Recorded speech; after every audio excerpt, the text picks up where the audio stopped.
The limitation of a tool like Orange will be scalability. So when we are handling large data set, I'm not saying Orange can't do that, but when it's large and real-time data set, think about e-commerce, think about Grab, Uber, that sort of use case.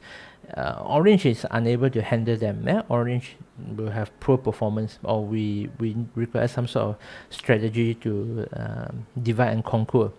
A second thing is reproducibility.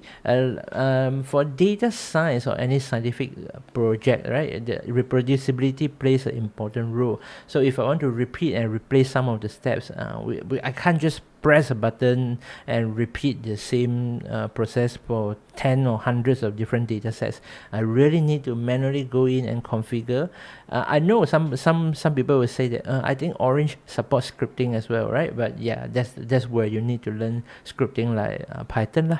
Okay, and last but not least, collaboration. So graphical user interface tools like this is very hard to support team collaboration and version control. Think of it from, let's say you're using Excel, right? If you and I are going to work on a project together, how can we collaborate on Excel? You probably use Google Spreadsheets, but again, Google Spreadsheet does not record who have made the changes. Even if you accidentally delete some data or some cells of your friend's work, of your colleagues' work, you wouldn't be able to notice, and it wouldn't be recorded anywhere. So it's very hard for people to work collaboratively, but which is a little bit counterintuitive, because in data science, we always say data science is a team game. You always need to work with data engineers, data scientists, data analysts, and brainstorm and fix the code. It's an iterative process. It is never one-off or single pass kind of activity.